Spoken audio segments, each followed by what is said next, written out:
উগলার পাতা, কচুরি পানা, এই খেজুরের পাতা, বিভিন্ন মাল সামান আমি মনে করেন যে ক্রয় করে থাকি, আবার বিক্রি করে থাকি।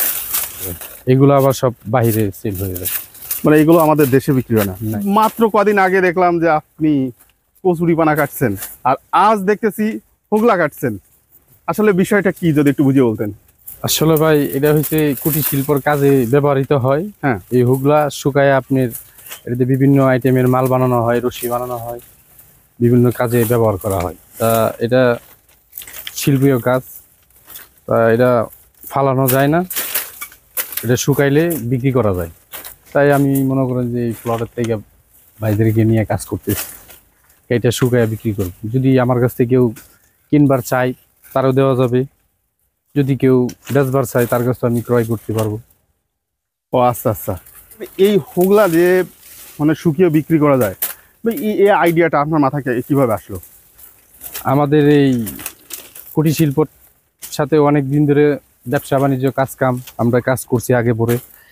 সেই জায়গা থেকে আমরা জানি যে উগলা পাতা দিয়ে অনেক মাল সামানা তৈরি, আমি নিজেও বানাইছি, আমি নিজেও একটা কারিগর, এগুলো উগলা পাতা দিয়ে কাজ করছি।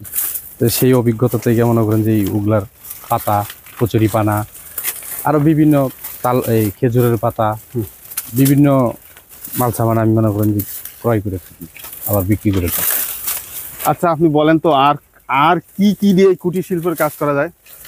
বহুত কিছু আছে যা মুখে বলে আমি শেষ করতে পারবো। এটা তো অনেক লম্বা, 10 ফিটের বেশি লম্বা হবে এক একটা।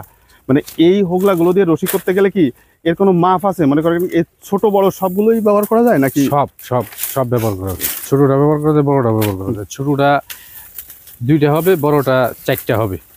এই একটা 2টা, এটা ছোট, এটা 3টা হবে। এটা শুকায়া তারপরে ভিজায়া নরম হয়ে যায়, তারপর হাতে পেঁচায় পেঁচায় রশি হয়। এই রশি আবার বিক্রি হয়। এই রশি তো মূলত আপনি কি এইটা শুকিয়েই বিক্রি করেন নাকি রশি তৈরি করে তারপর বিক্রি করেন? না না, যারা রশি তৈরি করে আমি তাদের কাছে বিক্রি করি। যারা রশি তৈরি করে, যারা রশি তৈরি করে পাতা লাগে তাদের কাছে আমি বিক্রি করে দিই, তারা ওই আমার কাছ থেকে নিয়ে রশি বানায়। রশি বানায় নোয়াখালীতে সবচেয়ে বেশি যায়, নোয়াখালী, ভোলা, এখানে। তো মূলত ওনারা এই এই রশি দিয়ে মানে কি কি তৈরি করে? এটাই কুটির শিল্পর কাজে ব্যবহৃত হয়, ওই রশি আবার মানে বিভিন্ন প্রকারের ঝুড়ি, তারপরে মনে করেন কি বাক্স, এইগুলো আর কি তৈরি হয়? বহুত কিছু তৈরি হয়, এগুলো আবার সব বাইরে সেল হয়ে যায়। মানে এগুলো আমাদের দেশে বিক্রি হয় না? না, এগুলো সব বাইরে চলে যায়, সব বাইরে চলে যায়। ও আচ্ছা আচ্ছা। তো মনে করেন এই হোগলা, এটা মনে করেন এই শুকিয়ে যদি বিক্রি করা হয় তা মন আপনি কত করে নিতে পারবেন যদি কেউ বিক্রি করতে চায় আপনার কাছে? এটা মন না, এটা হচ্ছে আটি হিসাবে। আটি? এটার রেট কম কিন্তু এটার মূল্য আছে। ধরেন এটা 3 হাতে ছড়া দিয়ে একটা আটি হবে শুকায়া, ওই একটা আটির দাম আমরা 50 টাকা দিচ্ছি।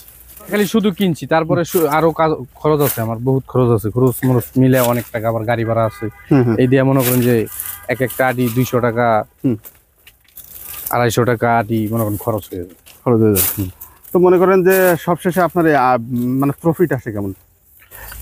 ভালো আছি, সবারই নিয়ে ভালো আছি, আমার দ্বারা 5 জন কাজ করতে পারতেছি। আমি এইটাই যে আপনি যে এখানে যে এই 5-7 জন লোকের যে কর্মসংস্থান সৃষ্টি করে দিতে পেরেছেন সেটাই অনেক বড়। তো এই যে মনে করেন এখন যে এই হোগলাটা কাটা হচ্ছে, এটা কি মনে করেন আপনি এখান থেকে কিনলেন নাকি এমনি কেটে নিয়ে যাচ্ছেন? এটা যেই প্লটের মালিক ওনারে কিছু টাকা পয়সা দেওয়া হয়েছে, কিছু টাকা পয়সা দিয়ে, সামান্য কিছু টাকা পয়সা দিয়ে আপনি কিনে নিয়েছেন আর কি। কিনে নিয়ে গেছে, তাদেরকে তো দিতে হয়, তার জায়গায় হয়েছে, তারা কিছু না দিলে তো হয় না। এইটাই আর কি। তো যদি মনে করেন কেউ এই হোগলার ব্যবসাটা করতে চায়, সে কিভাবে করতে পারে তার জন্য কিছু বলেন। যে যদি করবার চাই শুকায়া আটি হিসাবে বিক্রি করতে পারে আমার কাছেও, আমি কিনে নিব। আপনি কিনে নেবেন? আমি কিনে নিব। ও আচ্ছা আচ্ছা। তো মানিক ভাই, আপনাকে অনেক ধন্যবাদ আমাকে সময় দেওয়ার জন্য। আপনাকেও অসংখ্য ধন্যবাদ। সব শেষে আমি বলবো যে আমার এই ভিডিওটি আপনাদের কেমন লেগেছে। যদি ভালো লাগে অবশ্যই আমার চ্যানেলটি সাবস্ক্রাইব করে রাখবেন এবং আমার পেজটি ফলো দিয়ে রাখবেন, এবং নতুন নতুন ভিডিও পেতে প্রাণের কৃষির সঙ্গেই থাকবেন।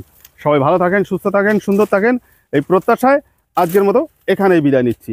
ধন্যবাদ সবাইকে।